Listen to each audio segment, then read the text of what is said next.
Vai viajar pela primeira vez para a Itália? Aposto que a animação e a ansiedade estão a mil. Ainda mais com tanto de informação disponível por aí para montar o roteiro perfeito. A Itália é o quarto país mais visitado do mundo. Faça isso, não faça aquilo, vá aqui, não vá ali. É tanta gente falando o que fazer que é fácil se perder na organização do roteiro. Se planejar para ir para lá é um misto de facilidade de acesso à informação com sobrecarga justamente pelo excesso de informação. Por isso, esse episódio é um guia de como começar a planejar a sua viagem com dicas práticas de como aproveitar os clichês sem se estressar com a quantidade de gente. Vou também falar de bairros menos conhecidos em Roma, Florença, Veneza, Milão, que são um charme, além de outras cidades pertinho dessas aí que você pode visitar para ter um gosto melhor do que é a Itália. Essas dicas vêm depois de 25 anos viajando, em que eu perdi a conta de quantas vezes fui para lá. Já passei muito perrengue justamente para que você não precise passar, tá ok? Eu sou a Fernanda Desperati Galas e esse é o Galeria de Destinos, um videocast da boutique de viagem GD para você viajar fazendo o que ama e não o que todo mundo faz.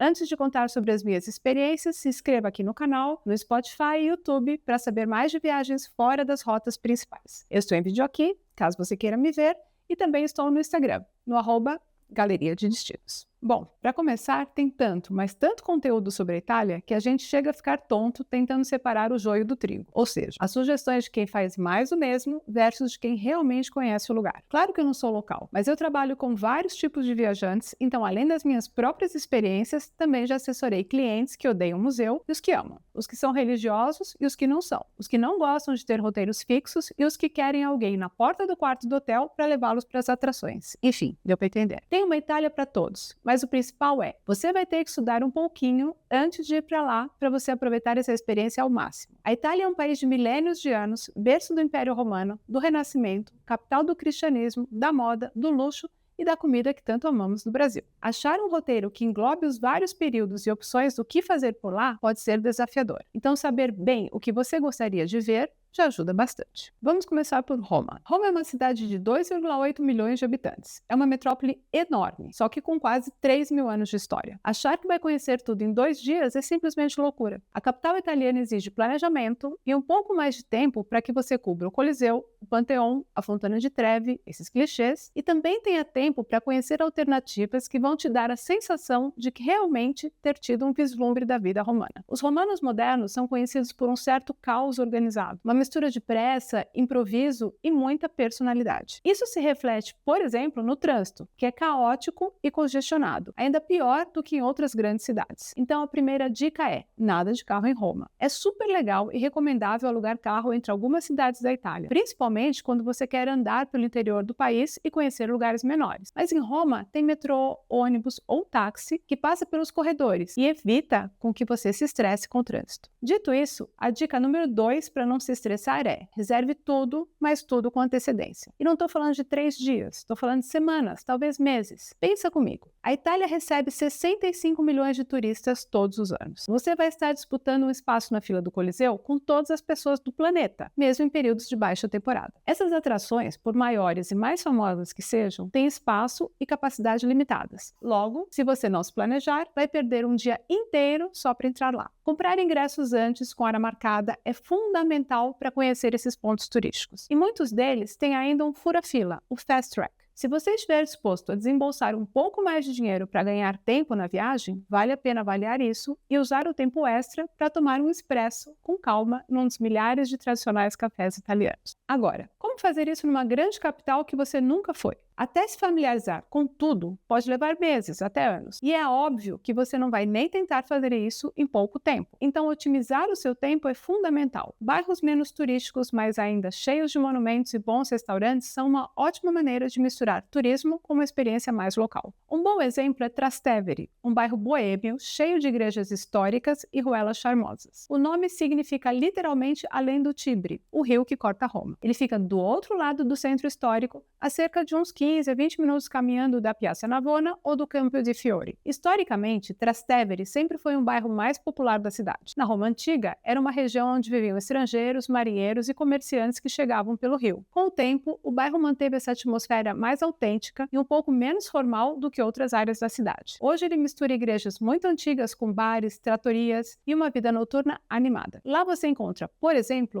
a Basílica de Santa Maria in Trastevere, uma das igrejas mais antigas de Roma, fundada no século III e famosa pelos mosaicos dourados medievais. Ao redor dela, a praça vive cheia de gente, moradores, artistas de rua, viajantes, criando aquele clima romano mais espontâneo que muitas vezes se perde nas áreas mais lotadas do centro. Outra dica é procurar por roteiros alternativos com visitas temáticas. Em vez de tentar ver tudo, você pode focar em um período da arte, em um tempo de arquitetura ou até em detalhes urbanos específicos. Um que eu adoro é fazer um tour pelas fontes de Roma. Afinal, a Fontana di Trevi é linda, mas é apenas uma delas. A cidade tem centenas de fontes incríveis espalhadas pelas praças. Algumas das mais bonitas foram criadas por Gian Lorenzo Bernini, um dos grandes mestres do Barroco. Ele é responsável, por exemplo, pela fonte dos 4 rios da Piazza Navona, onde esculturas gigantes representam 4 grandes rios do mundo conhecidos na época. Quando você começa a reparar nessas fontes, percebe que elas não são apenas decoração, elas fazem parte da própria identidade urbana de Roma. Procurar essas fontes pelas praças é uma espécie de caça ao tesouro e funciona super bem, especialmente se estiver com crianças. Vale pontuar pela cidade de monumentos ou dentro dos museus os quadros e esculturas que elas devem achar e dar um pouco de contexto de por que aquilo é importante. É super divertido e vale para adultos também, mas isso exige uma preparação prévia que vou falar de novo. A melhor maneira de enriquecer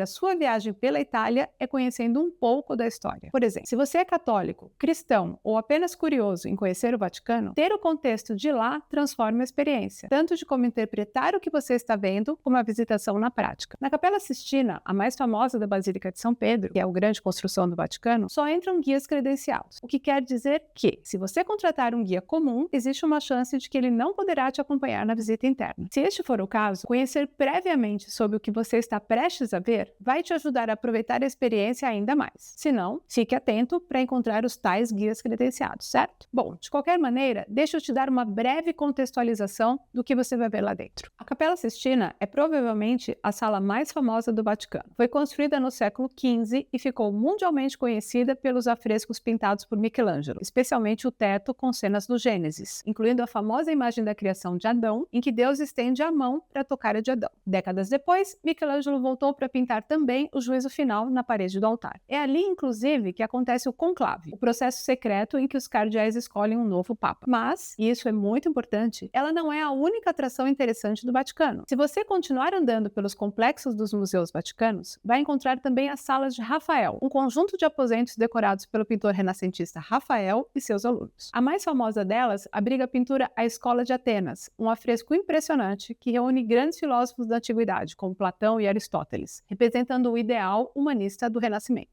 Essas obras fazem parte de um grande projeto artístico patrocinado pelos papas durante o Renascimento. A Igreja Católica, que era uma das instituições mais poderosas da Europa, financiou artistas, arquitetos e escultores para transformar Roma em uma vitrine do poder espiritual e cultural. Foi nesse contexto que mestres como Michelangelo, Rafael e Bernini foram contratados para trabalhar no Vaticano e em diversas igrejas da cidade. Mas é interessante também conhecer o outro lado da história, porque esse é um período de grande ostentação da igreja e gerou muitas críticas dentro da própria Europa. No início do século XVI, a instituição enfrentava acusações de corrupção, nepotismo e venda de indulgências, uma prática em que fiéis pagavam para reduzir penas espirituais. Mas, em 1517, o monge alemão Martinho Lutero publicou suas famosas 95 teses, criticando essas práticas e dando início ao movimento que ficaria conhecido como Reforma Protestante. E isso vai levar à fundação de cidades do Brasil, sabia? A resposta da Igreja Católica ao Manifesto de Lutero veio algumas décadas depois, com a chamada Contra-Reforma, consolidada no Concílio de Trento entre 1545 e 1563. Foi um momento de reorganização interna, reforço da doutrina católica e também de uso estratégico da arte como forma de comunicação religiosa. É nesse contexto que surge o Barroco, um estilo artístico dramático e emocional, pensado justamente para impressionar e aproximar os fiéis da fé católica. Um dos grupos mais importantes desse período foi a Companhia de Jesus, os jesuítas, fundada por Inácio de Loyola. Eles tiveram um papel fundamental na expansão do catolicismo pelo mundo, especialmente através da educação e da evangelização. No Brasil, foram os jesuítas que fundaram diversas missões e colégios, incluindo o colégio que deu origem à cidade de São Paulo, criado em 1554 por Manuel da Nóbrega e José de Anchieta.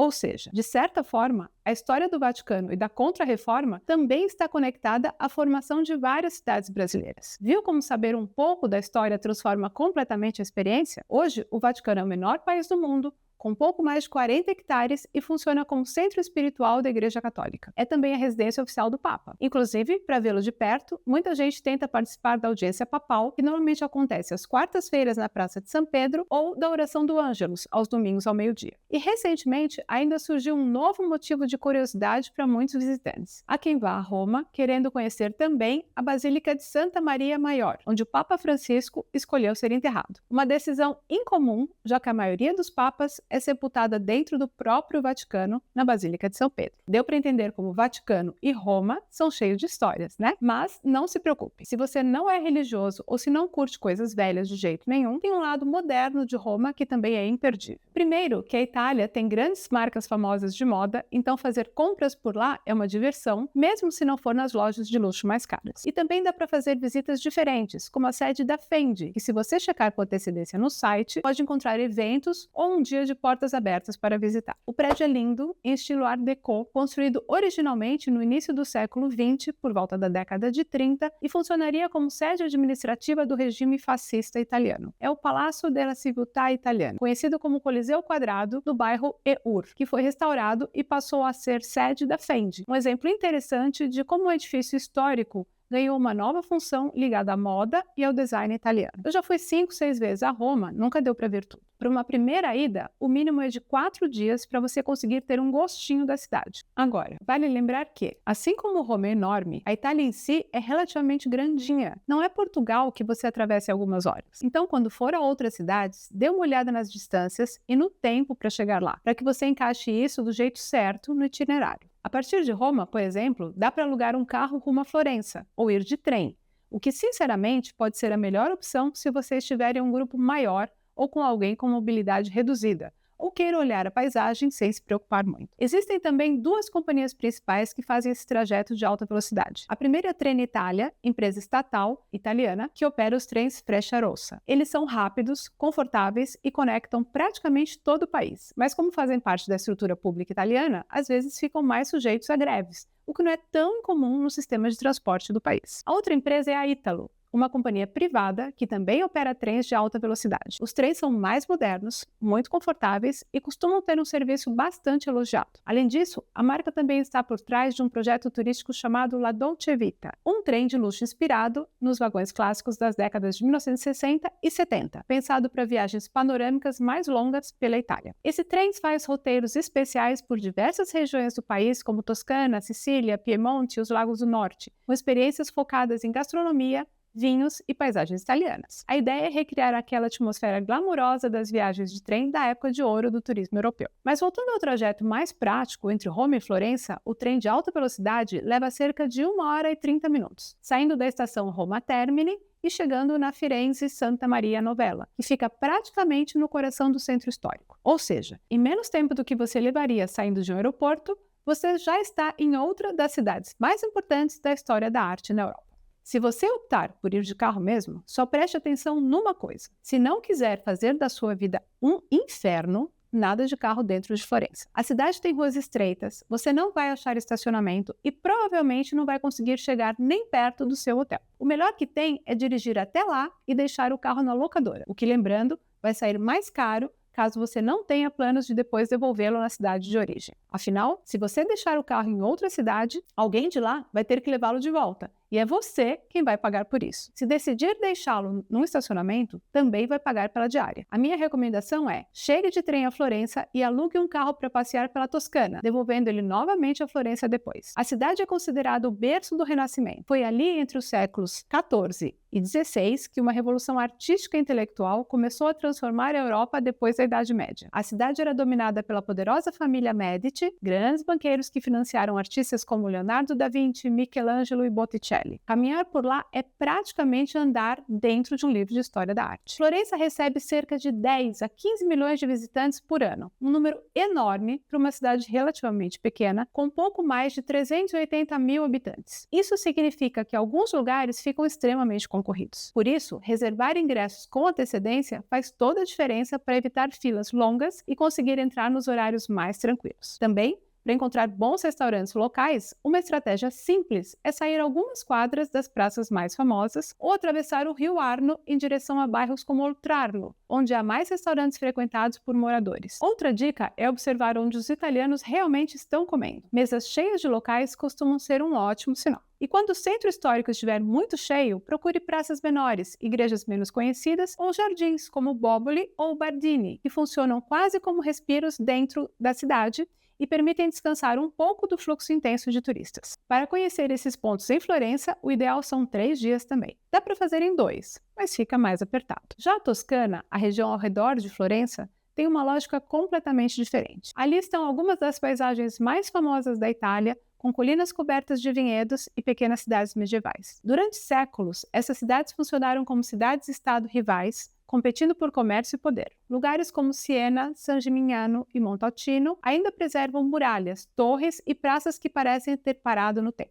Diferente de Florença, aqui vale muito a pena ter um carro, porque as distâncias são maiores e muitas das vinícolas e vilarejos ficam em áreas rurais. Explorar a Toscana é quase um roteiro gastronômico. A região é berço dos vinhos famosos como Chianti e Brunello de Montalcino e dirigir por ali permite parar em pequenas cidades, vinícolas ou restaurantes familiares no meio do caminho. Uma dica prática é pegar o carro apenas depois de sair de Florença, para evitar trânsito e estacionamento caro na cidade. E então seguir pelas estradas do interior com calma, parando em lugares como Siena ou San Gimignano. Esse tipo de trajeto mais lento, explorando pequenas cidades e paisagens pelo caminho, acaba sendo uma das experiências mais marcantes de quem viaja pela Itália. A quantidade de dias vai depender de quantas cidades você quiser visitar. 2 ou 3 dias são suficientes para você sentir como é a região.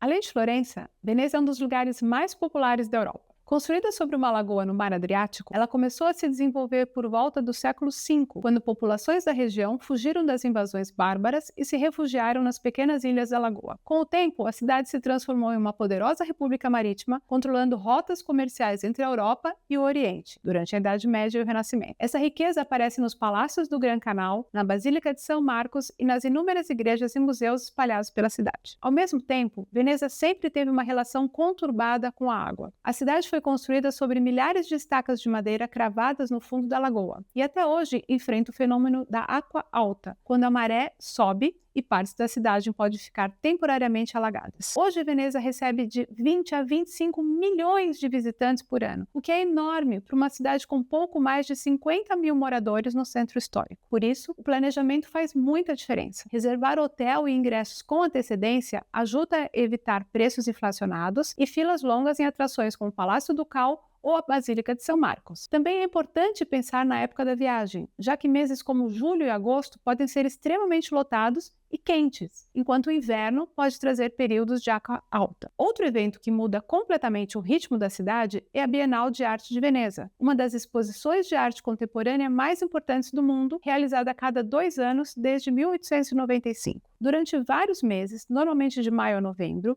artistas e países inteiros apresentam exposições espalhadas por diferentes pontos da cidade. Para quem gosta de arte, é uma experiência incrível, porque Veneza vira praticamente um grande museu a céu aberto. Mas é importante saber que a abertura da Bienal costuma atrair colecionadores, curadores e profissionais do mundo inteiro, o que faz os hotéis ficarem mais caros e concorridos. Então, reservar com antecedência é essencial se a sua viagem coincidir com esse período. Para conhecer o básico da cidade, 1 dia dá para fazer com pressa e 2 fica perfeito para conhecer com mais calma. Mas, no geral, para ter uma experiência mais agradável, vale explorar Veneza além das áreas mais famosas. Em vez de ficar apenas entre a Praça de São Marcos e a Ponte de Rialto, procure bairros mais tranquilos ou até outras ilhas da lagoa, como Burano, conhecida pelas casas coloridas, ou Murano, famosa pela tradição do vidro. Inclua também uma visita à ilha de Torcello, uma das áreas mais antigas da lagoa, onde vivem pouquíssimas pessoas e onde é possível caminhar entre igrejas históricas e paisagens muito mais calmas do que as ruas movimentadas do centro de Veneza. Outra alternativa interessante é o Lido de Veneza, uma área mais residencial com hotéis e praias voltadas para o Adriático, que pode ser uma boa opção para quem quer se hospedar com mais tranquilidade e visitar o centro histórico durante o dia. Outra dica é ir até Verona, que fica a cerca de 1 hora de trem e tem uma das arenas romanas mais bem preservadas da Europa.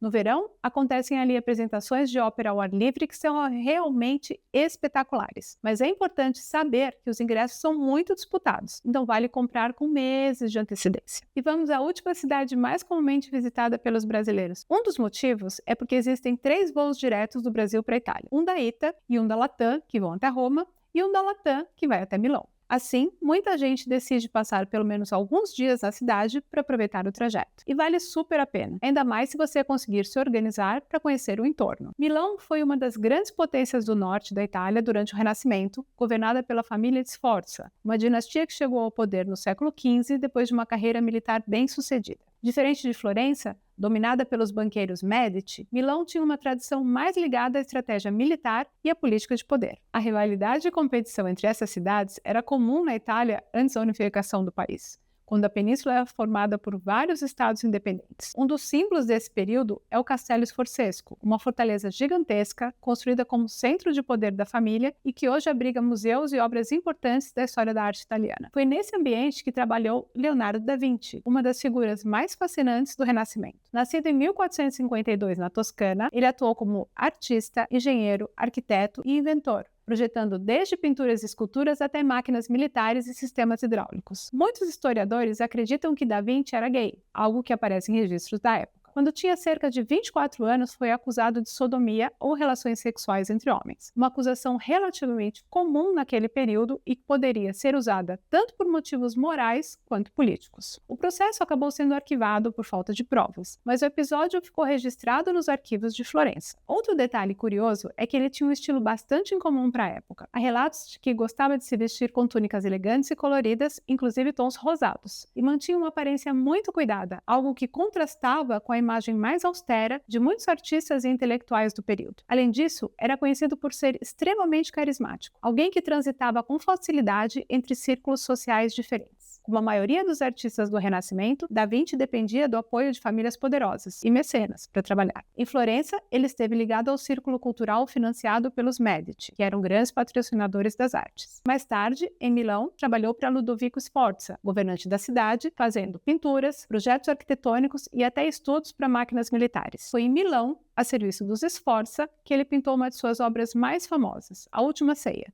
no refeitório do convento de Santa Maria della Grazie. Para visitá-lo, é preciso se planejar com muita antecedência. A obra fica em uma sala relativamente pequena e muito sensível à umidade e à presença de pessoas, então o acesso é extremamente controlado. Apenas pequenos grupos entram a cada 15 minutos e o número de visitantes por dia é limitado. Por isso, os ingressos costumam esgotar semanas ou até meses antes, especialmente na alta temporada. O ideal é comprar o ingresso no site oficial do museu, chamado Cenáculo Vintiano, assim que você souber as datas da sua viagem. Caso não consiga vaga, algumas agências e tours guiados também vendem ingressos combinados, que às vezes são a única forma de entrar quando tudo já está esgotado. Já no final da vida, ele foi convidado pelo rei François I da França, que o levou para a corte francesa e o tratou praticamente como um sábio da corte. Foi assim que a Mona Lisa foi parar no Louvre. No geral, muita gente acaba ficando apenas na região da Catedral de Milão, o Duomo, que é uma das igrejas góticas mais impressionantes da Europa, cheia de torres e esculturas, e na Galeria Vittorio Emanuele II, aquela galeria elegante do século XIX.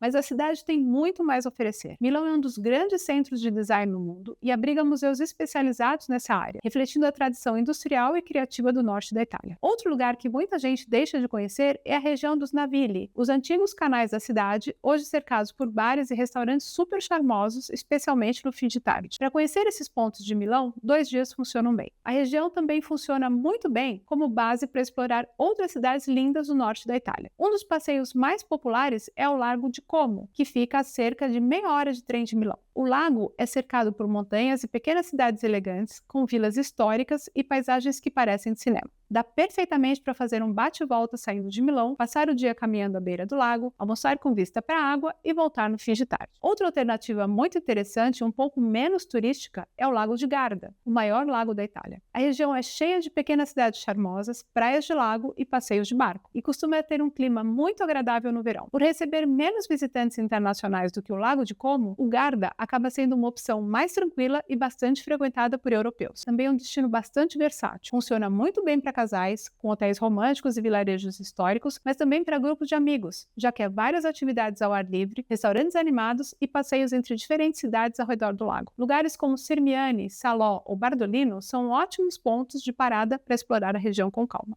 Deu para ver que tem muito o que ver nas principais cidades italianas para além dos grandes clichês, não é mesmo? Mas o fio condutor de todas essas experiências é um só: planejamento e reservas com antecedência. Essa é a primeira gafe do Guia das Gafes deste episódio, em que eu faço uma lista do que você não deve fazer para não pagar mico viajando. Reserve tudo com antecedência. A Itália é muito visitada e chegou no ponto em que não dá para conhecer as principais atrações sem comprar os ingressos antes. É só entrar nos respectivos sites algumas semanas antes da sua viagem e comprá-los. Mas fique atento aos horários de entrada. Geralmente, os ingressos são separados por horários e você precisa respeitá-los para não ficar de fora. Agora, outra gafe é achar que a Itália toda funciona no mesmo ritmo. Em cidades menores, ainda existe o riposo, aquele fechamento no meio do dia. A cada região tem sotaques e costumes próprios. O país está longe de ser homogêneo e nas regiões mais afastadas do centro já se espera outro ritmo que precisa ser respeitado. Ainda sobre respeito, fazer comentários simplistas sobre máfia ou Segunda Guerra Mundial não é legal. É a mesma coisa que alguém chegar falando sobre política do Brasil ou de clichês que você não iria gostar de ouvir. Alguns temas são complexos, então vale tratar com um pouco mais de contexto e sensibilidade antes de sair por aí dando a sua opinião. Outra gafe é entrar em igrejas vestindo como se estivesse indo para a praia. Igrejas e santuários são lugares de devoção